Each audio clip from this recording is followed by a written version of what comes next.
11 science chemistry chapter 2 પરમાણુનું બંધારણ, જેમાં આજે આપણે હાઇઝનબર્ગનો અનિશ્ચિતતા સિદ્ધાંત વિશે અભ્યાસ કરીશું. જર્મન ભૌતિકશાસ્ત્રી હાઇઝનબર્ગે 1927માં અનિશ્ચિતતા સિદ્ધાંત આપેલું છે. આ જે સિદ્ધાંત છે એ દ્રવ્ય અને વિકિરણના દ્વૈત વર્તણૂક એટલે કે દ્રવ્ય અને વિકિરણને એક કણ પ્રકૃતિ પાર્ટિકલ સ્વરૂપ અને બીજું વેવ્સ એટલે કે તરંગ પ્રકૃતિ જે છે એના આધારે દ્રવ્ય અને વિકિરણના કણ અને તરંગ પ્રકૃતિ દ્વૈત વર્તણૂકના પરિણામને આધારે હાઇઝનબર્ગે નિયમ આપેલ છે. નિયમ આ પ્રમાણે છે: ઇલેક્ટ્રોનનું ચોક્કસ સ્થાન અને ચોક્કસ વેગમાન એક સાથે નક્કી કરવું અશક્ય છે. એટલે કે કોઈ ગતિશીલ સૂક્ષ્મ કણ ઇલેક્ટ્રોન જેવો જો કોઈ કણ લઈશું તો એનું ચોક્કસ સ્થાન અને ચોક્કસ વેગમાન અથવા તો એનો વેગ એક જ સાથે નક્કી કરવું શક્ય છે નહીં. આ બાબતને સમજવા માટે એક આકૃતિમાં જોઈએ તો ઇલેક્ટ્રોન એના યોગ્ય ભ્રમણ કક્ષામાં જ્યારે ભ્રમણ કરે છે ત્યારે ઇલેક્ટ્રોન અતિ સૂક્ષ્મ છે, કારણ કે ઇલેક્ટ્રોનનું દળ આપણને આગળ ભણ્યા તે પ્રમાણે 9.1 × 10⁻31 કિલોગ્રામ છે. અતિ સૂક્ષ્મ કણ છે અને દ બ્રોગલીના નિયમ પ્રમાણે કણ અતિ સૂક્ષ્મ દળ ધરાવે છે, એટલે કે દળ ખૂબ નાનું છે ત્યારે એની તરંગ લંબાઈ માપી શકાય એવી આપણને મળશે. એટલે સૂક્ષ્મ દળ ધરાવતા કોઈ ગતિશીલ કણને જ્યારે આપણે અવલોકિત કરવો હોય એટલે કે જોવો હોય, ઇલેક્ટ્રોન જેવા કણને જ્યારે આપણે જોવો હોય ત્યારે તેના પર પ્રકાશ અથવા તો કોઈ વિદ્યુત ચુંબકીય વિકિરણ પ્રદીપ્ત કરી એની મદદથી જ્યારે કામ કરીશું ત્યારે ઉપયોગમાં એટલે કે એને જોવા માટે ઉપયોગમાં લેવાયેલ પ્રકાશની તરંગ લંબાઈ એ ઇલેક્ટ્રોનના પરિમાણો કરતા નાની હોવી જોઈએ. આને સમજવા માટે એમ વિચારીએ કે ખૂબ મોટી તરંગ લંબાઈ વાળું જો કોઈ વિકિરણ લઈશું આપણે તો એ ઇલેક્ટ્રોનને પ્રદીપ્ત જ જતું રહેશે. આપણે એને સમજવા માટે બે અલગ અલગ પ્રકારની તરંગ લંબાઈ વાળા વિકિરણો વિશે ચર્ચા કરીએ. અત્યારે આ તરંગ લંબાઈ વાળા વિકિરણની જ્યારે વાત કરીશું ત્યારે તરંગ લંબાઈ ના આધારે જ્યારે કામ કરીએ ત્યારે આ તરંગ લંબાઈ વાળું જે વિકિરણ છે એ વિકિરણ જ્યારે ઇલેક્ટ્રોન સાથે અથડાશે ત્યારે એના સ્થાનમાં ખૂબ મોટું વિચલન જોવા મળશે, એટલે કે સ્થાનમાં અનિશ્ચિતતા ઘણી વધારે હશે. સૂત્રમાં જોઈએ તો E બરાબર hc/λ. E એટલે ઉર્જા છે અને એના વ્યસ્ત પ્રમાણમાં તરંગ લંબાઈ છે. આ વિકિરણની તરંગ લંબાઈનું મૂલ્ય વધુ છે. તરંગ લંબાઈનું મૂલ્ય વધુ છે માટે એ જ્યારે ઇલેક્ટ્રોન સાથે અથડાશે ત્યારે એની ઉર્જા ખૂબ ઓછી હશે. ઉર્જા ઓછી છે માટે એ જ્યારે ઇલેક્ટ્રોન સાથે અથડાશે ત્યારે વેગ પ્રમાણમાં ઓછો બદલાશે અને વેગ ઓછો બદલાશે માટે વેગ આપણે ચોક્કસતાથી માપી શકીશું. વેગ ચોક્કસતાથી માપી શકીશું, પરંતુ આ તરંગ લંબાઈ વાળા વિકિરણને આધારે આપણે એનું સ્થાન ચોક્કસતાથી માપી શકીશું નહીં, એટલે કે સ્થાનમાં અનિશ્ચિતતા મળશે. સેકન્ડ ઓપ્શન વિચારીએ તો આ તરંગ લંબાઈ વાળું વિકિરણ એટલે કે આવા પ્રકારનું વિકિરણ જ્યારે ઇલેક્ટ્રોન ઉપર આપાત કરીએ ત્યારે એના સ્થાનમાં ખૂબ ઓછું વિચલન જોવા મળશે, એટલે કે સ્થાનમાં અનિશ્ચિતતા ખૂબ ઓછી હશે. સૂત્ર પ્રમાણે જોઈએ તો આ વિકિરણની તરંગ લંબાઈનું મૂલ્ય ઓછું છે અને તરંગ લંબાઈનું મૂલ્ય ઓછું છે ત્યારે એની ઉર્જા વધુ હશે અને ઉર્જા વધુ છે માટે વધુ ઉર્જાથી જ્યારે ઇલેક્ટ્રોન સાથે અથડાશે ત્યારે એનો વેગ વધુ બદલાશે અને વેગ બદલાશે વધારે માટે એમાં વેગમાં આપણને અનિશ્ચિતતા જોવા મળશે.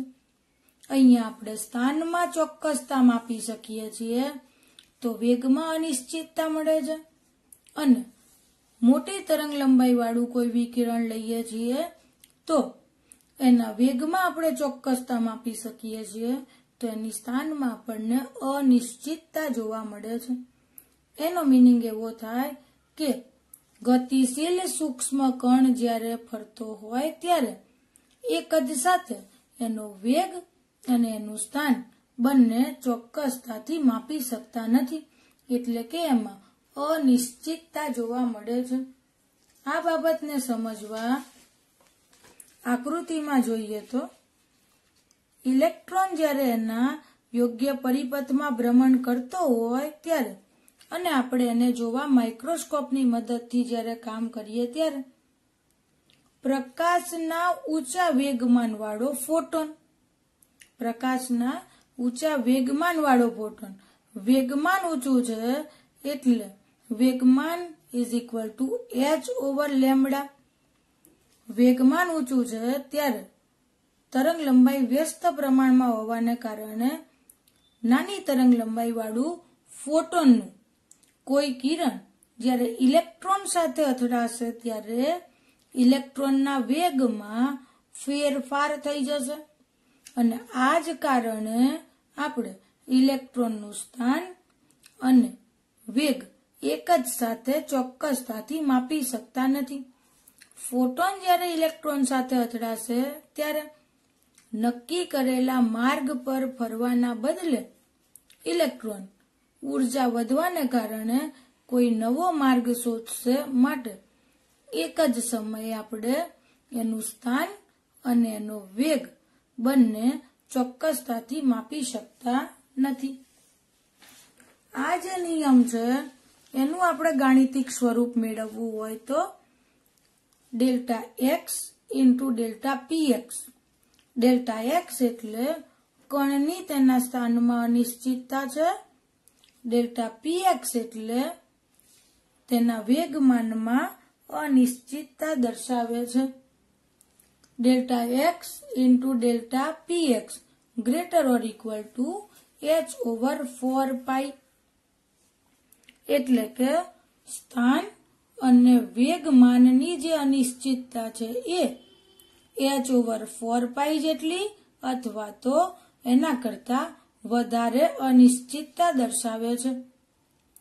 હવે ડેલ્ટા એક્સ ઇન્ટુ ડેલ્ટા પી જે વેગમાન દર્શાવે છે તો વેગમાન એટલે દળ અને વેગનો ગુણાકાર. આપણે જ્યારે ડેલ્ટા પી લઈશું ત્યારે ડેલ્ટા mv મળે પરંતુ આપણે જ્યારે ઇલેક્ટ્રોનનું કામ કરીએ છીએ ત્યારે એના દળમાં કોઈ ફેર નહીં પડે, માત્ર એનો વેગ બદલાય છે.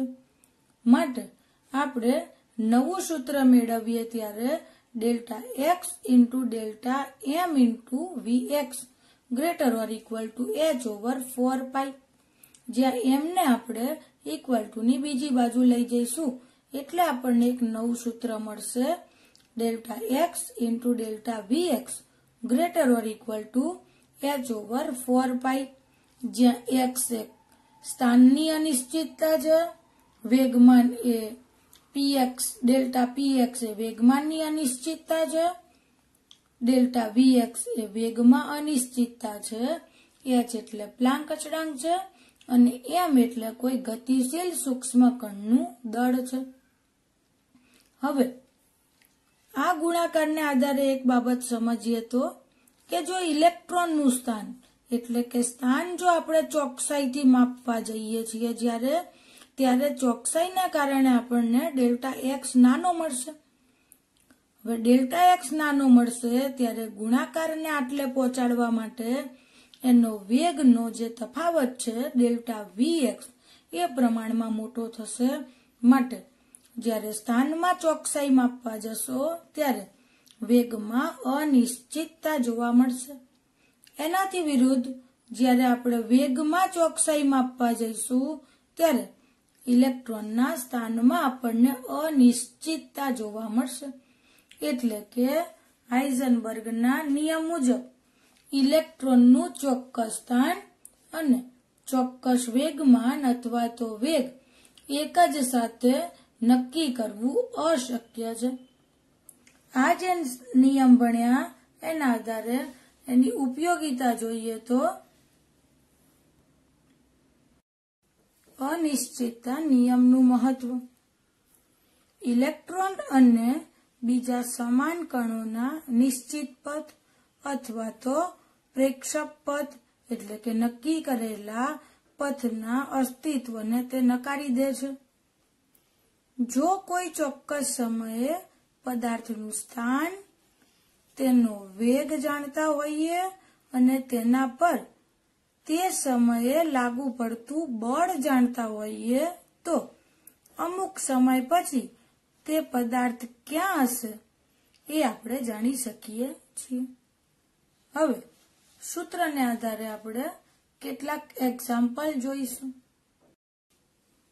હાઇઝનબર્ગના અનિશ્ચિતતાના સિદ્ધાંતના આધારે એક્ઝામ્પલ જોઈએ તો સૂક્ષ્મદર્શક યંત્રનો ઉપયોગ કરી યોગ્ય ફોટોનથી પરમાણુમાં ઇલેક્ટ્રોનનું સ્થાન 0.1 એંગસ્ટ્રોમ અંતરમાં જાણવા માટે કરવામાં આવેલ છે. તેની ગતિમાં માપનમાં કેટલીક અનિશ્ચિતતા રહેલી છે. એટલે કે એક ફોટોનની મદદથી ઇલેક્ટ્રોનનું સ્થાન જાણવા માટે ચોક્કસતા મેળવવા જઈએ છીએ ત્યારે એની ગતિમાં એટલે કે એના વેગમાં જે અનિશ્ચિતતા આવે છે તે આપણે શોધવી છે. હાઇઝનબર્ગનું સૂત્ર મૂકીએ એમાં ડેલ્ટા એક્સ જે સ્થાનમાં અનિશ્ચિતતા દર્શાવે, ડેલ્ટા પી જે વેગમાનમાં અનિશ્ચિતતા દર્શાવે, ગ્રેટર ઓર ઇક્વલ ટુ આપણી પાસે સૂત્રમાં છે તેમાં એક્ઝામ્પલ માટે આપણે ઇક્વલ ટુ લઈ h/4π કામ કરી શકીએ છીએ. વેગમાનની જગ્યાએ આપણે દળ અને વેગનો તફાવતનો ગુણાકાર કરીએ ત્યારે delta X into M into delta V is equal to h/4π. જે આપણે ગતિમાં અનિશ્ચિતતા જોવી છે માટે ડેલ્ટા વી ને સૂત્રનો કરતા કરીશું ત્યારે h/4π m into delta x મળશે. h એટલે પ્લાન્ક અચળાંક છે જે 6.626 ગુણ્યા 10⁻34 જૂલ ઇન્ટુ સેકન્ડ છે, પરંતુ આપણે એકમ જૂલની જગ્યાએ કિલોગ્રામ, મીટર સ્ક્વેર, સેકન્ડ/-2 મૂકીશું. ભાગ્યા 4 ગુણ્યા પાઈ એટલે 3.14 ગુણ્યા દળ આપણને એંગસ્ટ્રોમ એકમમાં છે એને આપણે મીટરમાં કન્વર્ટ કરીએ ત્યારે 0.1 ગુણ્યા 10⁻10 મીટર મળશે, ગુણ્યા ઇલેક્ટ્રોનનું દળ જે 9.1 ગુણ્યા 10⁻31 કિલોગ્રામ છે, જે આપણે યાદ રાખી લખવાનું છે. હવે કિલોગ્રામ એકમ, અહીંથી મીટર અને સ્ક્વેર અને અહીંથી સેકન્ડ અને (-2) માંથી 1 જવા દઈએ ત્યારે એકમ મળશે આપણને મીટર ઇન્ટુ સેકન્ડ (-1) અને આન્સર મળશે 0.5797 ગુણ્યા 10⁷. હવે આ 7 ના બદલે આપણે 10 ને આગળ પાછળ કરી આન્સર મેળવી શકીએ છીએ.